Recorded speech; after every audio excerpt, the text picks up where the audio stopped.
then tomato, the classroom. The Latin, Saint Gentle, Songi, the home, talk the children. I don't want to choose someone by the young Tabaki. To begin with, it is of course again important to make sure that we have the proper motivation. And the motivation that we should have while listening to the teachings is of course that we should do so with the aim at heart of eventually establishing all sentient beings, not a single one excluded, in the awakening of Buddhahood. With that attitude, we will now proceed to listen to the profound Dharma teaching.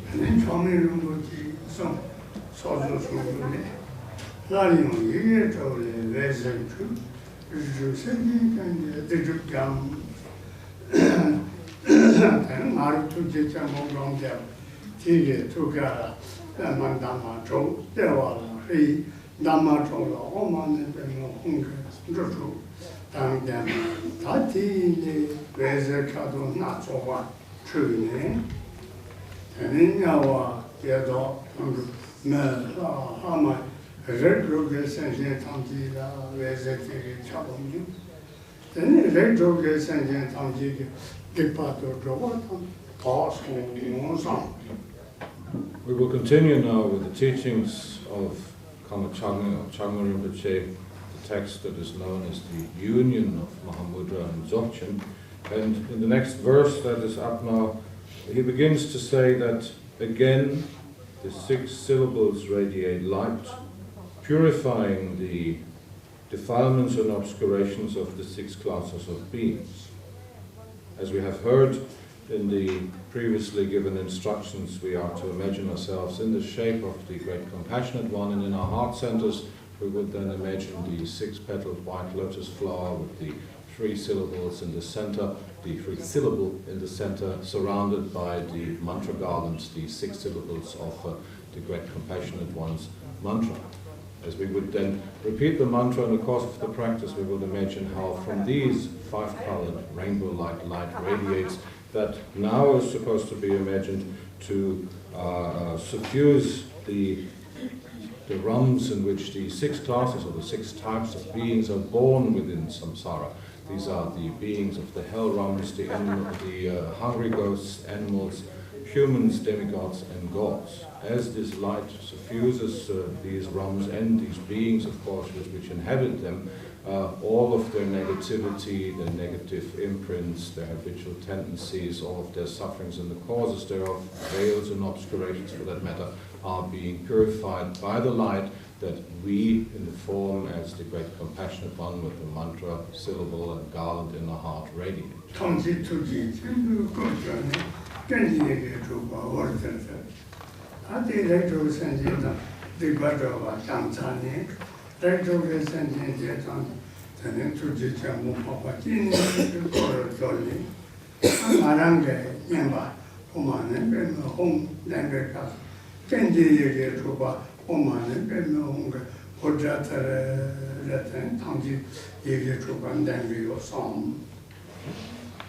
The next lines read, all transform into the shape of the Great Compassionate One and repeat the 6 syllables with a buzzing sound.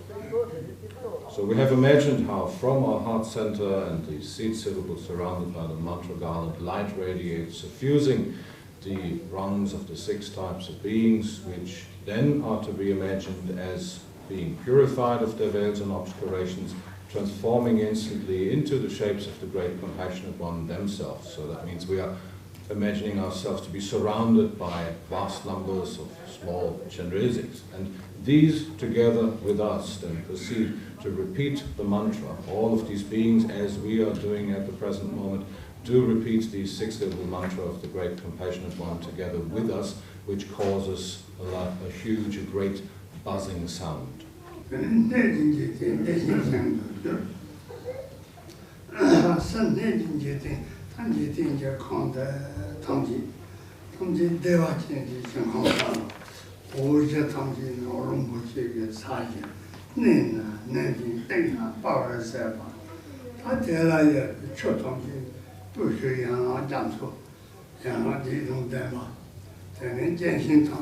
Rinpoche Tele Drop, Sadon Sivo Tongi, Sonchus and Drova, Tate Tongi, the Tondo Chubi, Drova. Then Rojo Conde, Tetangam, then Saboze, Lega, Rangingi, Tige, Yotini, Tawiki, Rizadon Dana. Our Rizadin, they can go Tige, Shamontani, Ram Rizadon Dana, Devachen, Sukhavati, Johnson Song. And the last line of this verse reads, the vessel, the outer world, transforms into the great blissful Ram, meaning none other but the pure Ram of the Buddha Amitabha, Devachen as it is called, Sukhavati, the great blissful Buddha field. So in this way we have imagined how through this radiation of light from our heart the beings have been transformed, have taken on the shape of the great compassionate one, and at the same time we imagine how what we perceive as the outer world, how that takes on a completely pure, completely immaculate aspect and transforms into the pure Ram of Sukhavati. For that matter, we would imagine it to be without any blemish, without any fail. The ground would be imagined as consisting of various kinds of jewels and precious substances, precious metals for that matter.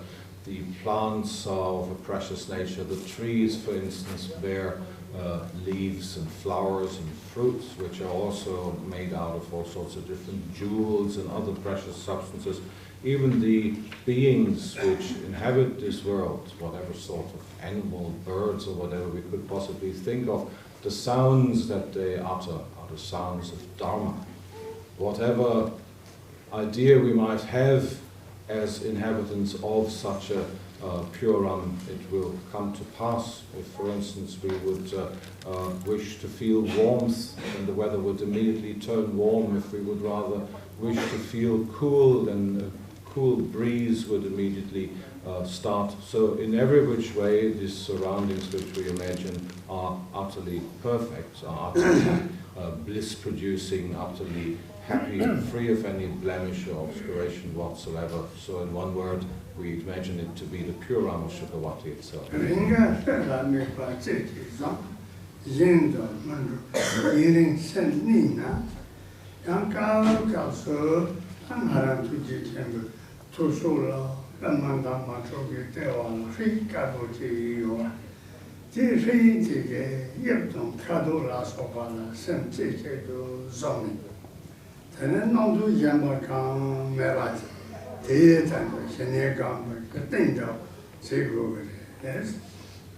And Chenrezig continues to say, at times, focus your mind one pointedly upon the seed syllable Kri, and allow mind to remain there without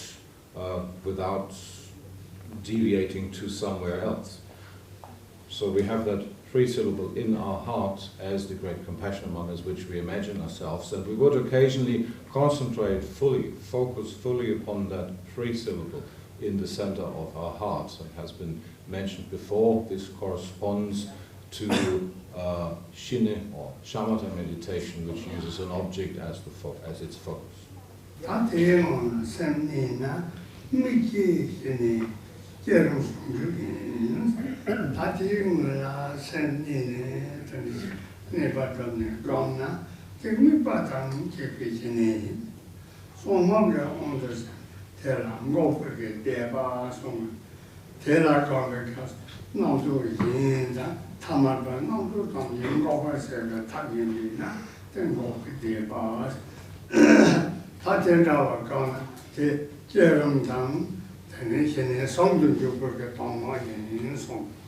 As we have heard before, we concentrate at this particular point in practice, we focus ourselves to the best of our ability upon the Kri syllable, to the extent that we do not allow mind to wander off somewhere else, so to the exclusion of any other thought, of any other ideas or any other mental activity. That's, of course, an ideal case scenario. If we were to practice in this way, this would correspond to shamatha or shina meditation as we know it which uses an object as the focus of our attention.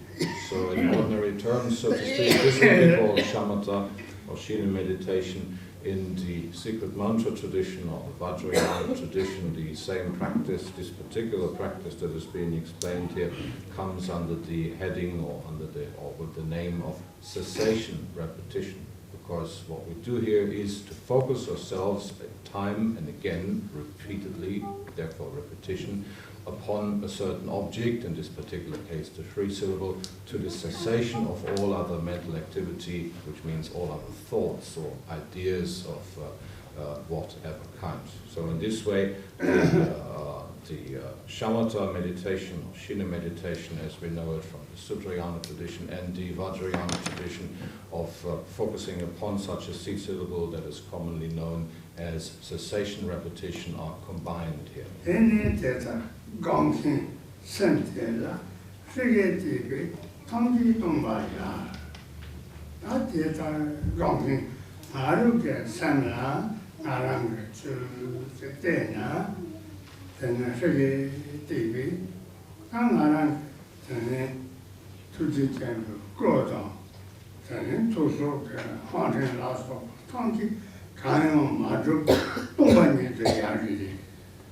The practitioner then, or the meditator then, should look directly at mind itself, or at the meditating mind itself.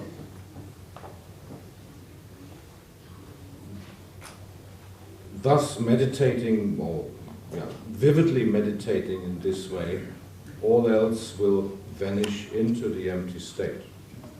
So if we were to concentrate ourselves to the exclusion of all other thoughts, all other ideas or mental activity upon, for instance, the seed syllable, then all other activity would come to its cessation. All other ideas, all other concepts, all other whatever we might hold in our minds, such as ourselves, as in the shape of the deity, whatever it might be at any given time, at any particular practice, would finally cease to be, would cease to appear, would dissolve into the natural empty state, into emptiness itself for that matter, if the concentration is as one pointed as it ought to be.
Rinpoche continues to say, mind has neither form nor color, nor is it made of any substance. It does not exist inside the body, nor outside, nor anywhere in between. So when we were to rest in that natural state, to the exclusion of all other distraction of any sort whatsoever, we would look at mind or consciousness for that matter directly, and no matter how hard we would examine it, we would find no characteristics whatsoever that we could possibly dub onto mind. If we were to look at whether or not it has a shape, whether it is longish or shortish, square or circular or semicircular or whatever, no such shape, no such form is to be found anywhere at all. It also doesn't have any color. Mind or consciousness is neither blue nor black nor white nor yellow or anything in between. there is no such thing as color for that which we call mind or consciousness. And of course, it goes without saying that it also does not consist of any substance of any sort whatsoever. That being the case, we might then look for that thing that we call mind, where it could possibly be situated. And we could, by all means, begin by examining our bodies from the inside out. Does it reside anywhere within our body? Well, no, it doesn't. That could lead us to the conclusion it must be outside the body then, but no matter how hard we look, there's nothing to be found outside the body either.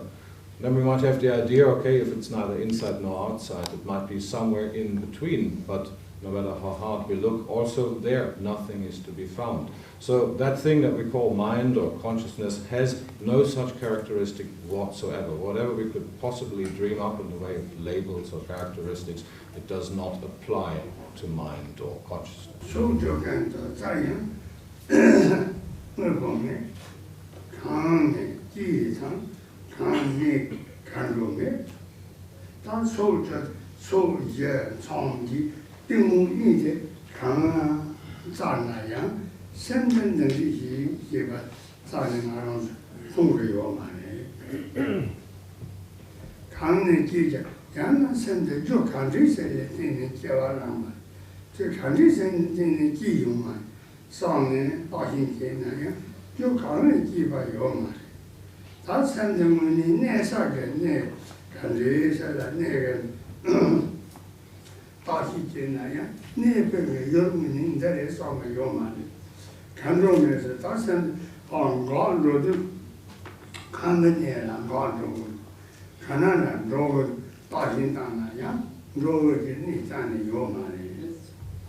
We continue to search. We could look into all directions, upside down, left and right, in between, what have you, the 10 directions as they're called.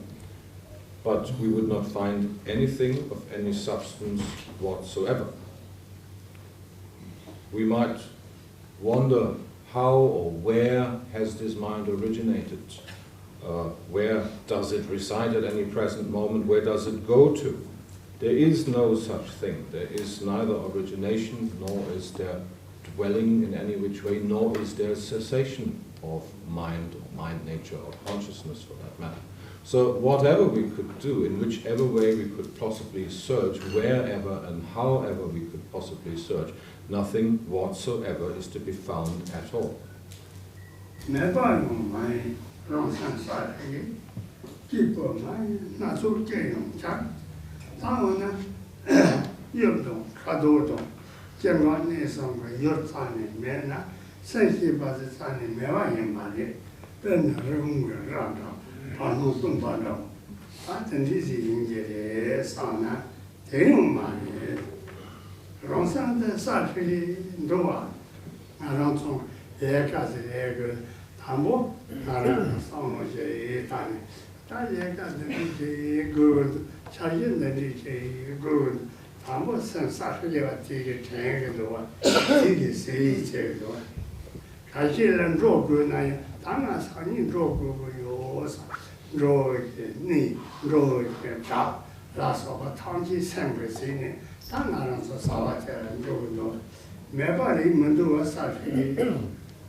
Having thus looked for mind or the various characteristics that we hope to find while looking for it, or looking for consciousness for that matter, nothing whatsoever is to be found anywhere at all.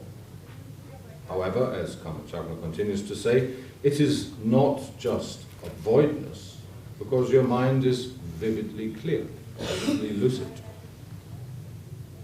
It is that upon which, or within which, everything that appears and exists is vividly, clearly perceived.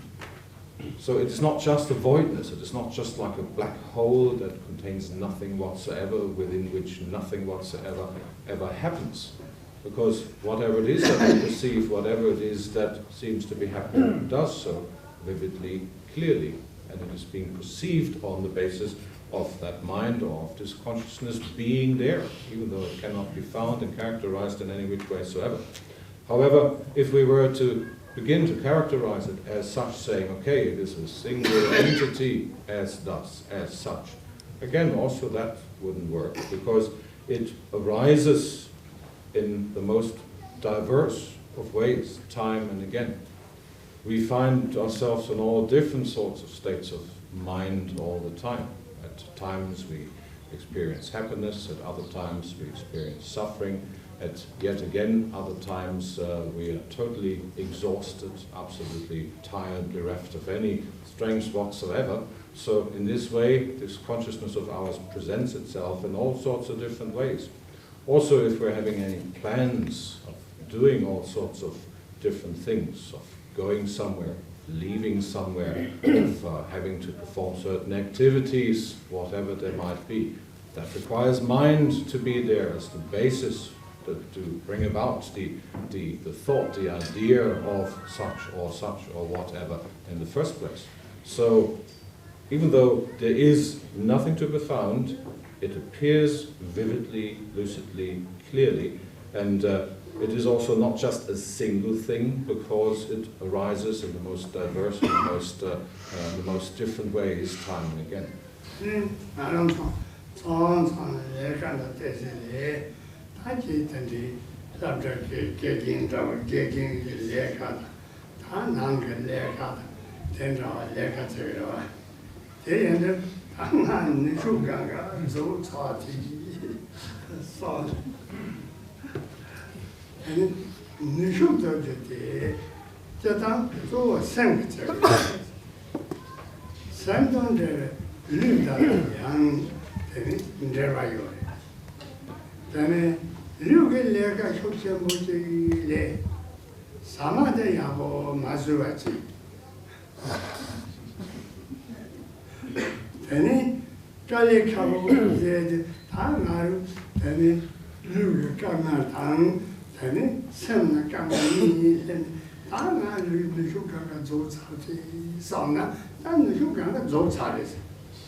Be that as it may, we usually go about our daily activities of whatever sort they might be. We have to go about our livelihood in whichever way. We might, for instance, be school teachers or have any other job of that kind or any other kind. And occasionally, of course, we experience complete exhaustion of our strength. We are absolutely tired to the bone, as they say, not a shred of strength left whatsoever. And we think of ourselves as being totally at the end of our rope. Not a finger can be lifted anymore. If we were to look at it more clearly, that in itself is only just a thought now, isn't it? It's an idea. If we think we're totally exhausted, out of any strength whatsoever, well, then we will feel like this. And all of a sudden, a physical sensation of being utterly tired, utterly exhausted arises. Whereas, actually, we have not really worked in any which way, in any physical way, in such a way that all strengths would have left ourselves. If we had worked physically in an exerted way, exerted ourselves physically greatly, and for instance, would not have had proper food to sustain ourselves, well then indeed there would be reason, there would be a good cause for feeling exhausted in such way. Tenga, those songs, I'm going to throw a left castle, and general is electrical, is a little marso. Lunde Julie Chorol to buy in, there's in some marso, but very big and Kaliako, Lungarso. And then Samayapo sa, and Marante and Kamana, and then let's in, and send the Chipo Teguri, Maru, the send the Chipo Teguri, Maran Chipo in song. Maran Lula and Nasa Shuchemon Mundu, Maran Sella Shuchemon Mundu, Maran Data, Jito Shuchemon Mundu, Drado, Coma Jersey. Tojo last of our Jipachamon and Mandu. Anata Juma in Japan and Mandu. And I don't pay Jabodo, Nisan and Devoto. When Shiran and a bit Tromondo, Romina pay Yapoto. That then our son, Naru and Naru like Jipu Song Tango. The reputation at the Jachum Madrio, that is. And I'm sitting on the need long test Yabudu. I'm sitting on the need long test Yabudu. That's a party, Majave, Tatin in Yigura. So once you've convinced yourself that you're truly and utterly exhausted, you will indeed experience it as such. And since we're under the impression of truly inhabiting a body of flesh and blood, of course this body of flesh and blood needs to be taken care of properly, occasionally. These are the times when we should treat ourselves to a holiday, to a day off, and simply put up our feet and relax. Wrap yourself up nicely, treat yourself to a good meal, and maybe sit there with a good book, whatever it takes to relax, and give yourself that day of relaxation. And then remind yourself of the fact that actually you do not really have it so bad. Okay, you might feel exhausted right now, that's all nice and well, but if you were to look at it quite clearly, what is there in the way of suffering that you actually experience? You have a nice home, you have a nice place to stay, you are not being attacked by people, you're not being pursued by robbers or thieves. There are no people who are after you to kill you in any which way or to steal your possessions. And you're also not under the influence, or you do not suffer from any particularly great sickness or pains or anything for that matter. You just believe yourself to be exhausted. So treat yourself to some time out and try to relax in that way. And then of course you should make it as comfortable as you can possibly can. And Rinpoche says, well, the most of us are lucky enough to have a proper home, to have a nice large bed in which we can actually turn left and right every which way we like, because there is enough space for us to do so. We have a soft pillow, we have a nice duvet to wrap ourselves into, even though some people might have that problem that their blanket is not just large enough to cover all the parts at all times.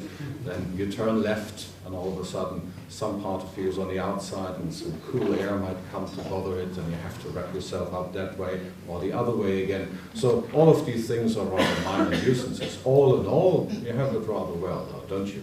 Remind yourself of that, put up your feet, treat yourself to some quality time and relax yourself in that way.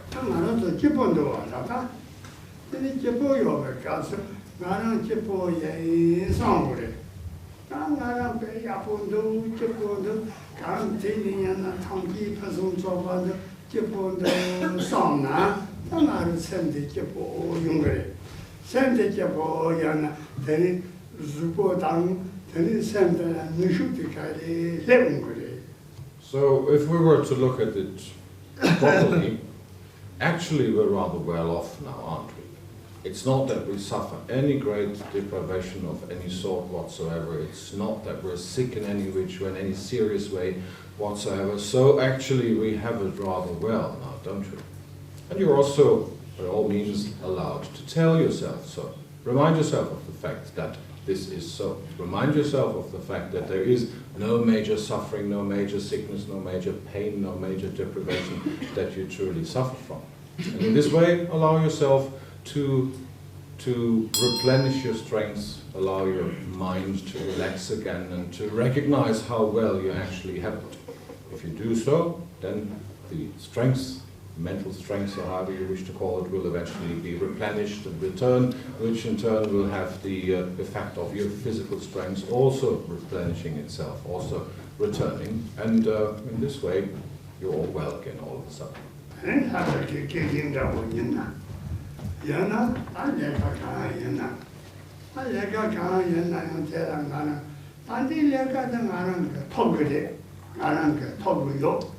Nung arang ke tabang arang ke zoe yen den da wa se chen ke ti na teni nyu tin yang de le di yo teni de mai ba a so ni la da la ro gu ngarang kum ba sho ko ro do la da cha ni ko ta nga ni shu ga ga zo cha so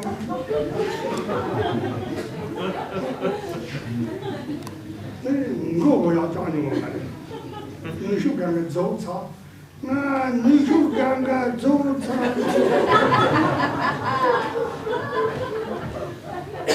这里上么当然对你说干个走草，这里上么当然，俺这个有啥？那这个，俺他不去偷有，俺俺他这老毛不俺弄去。你来干的那种老毛不的，打那么偷油。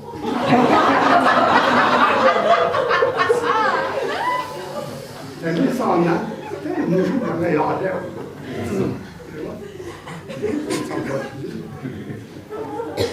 ？So whatever it is, whatever livelihood it is that we, or whatever job it is that we have to do every day. For instance, a school teacher, they seem to be a particularly complaining lot. You always get back to school teachers.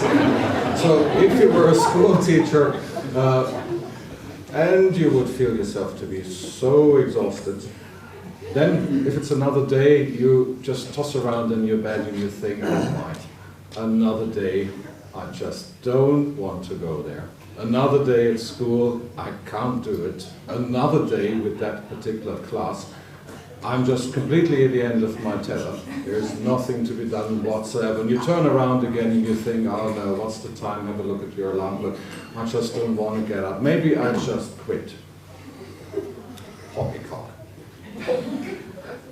If you were to tell yourself that you have the strength, well, then the strength will come. You could, instead of just tossing around and feeling sorry for yourself and how exhausted you are, also think the other way. You could think, I've done this for so and so many years, I know how to do it, I can do this a few more years, I can do it. And you just go out there and say, yes, I will, here I am, do the job. That'll be that. And then, lo and behold, all of a sudden you will see strength will come from somewhere, you will feel replenished and you can go about your business again, happily ever after, as before.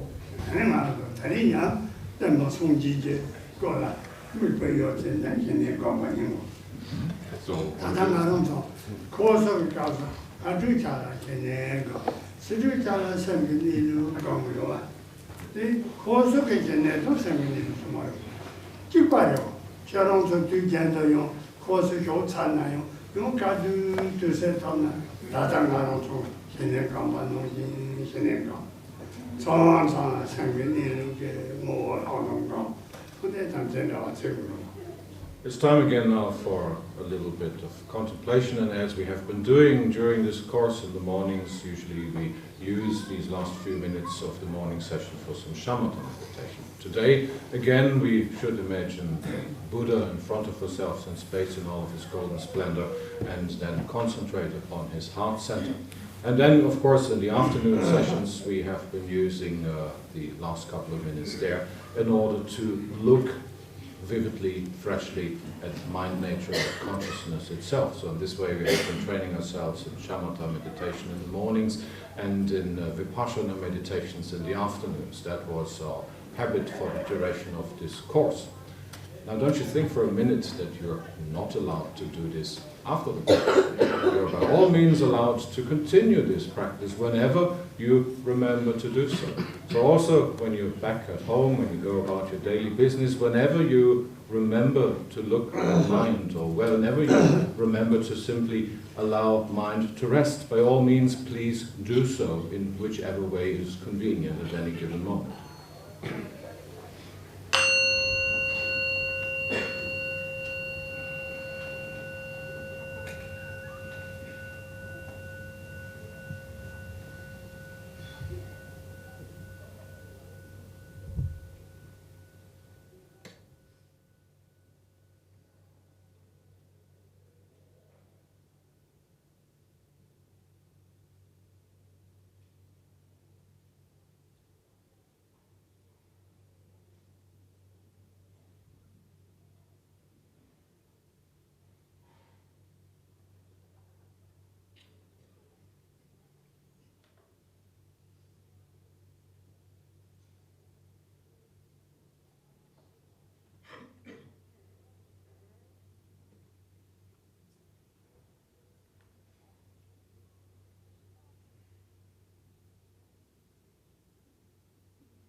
So a few questions.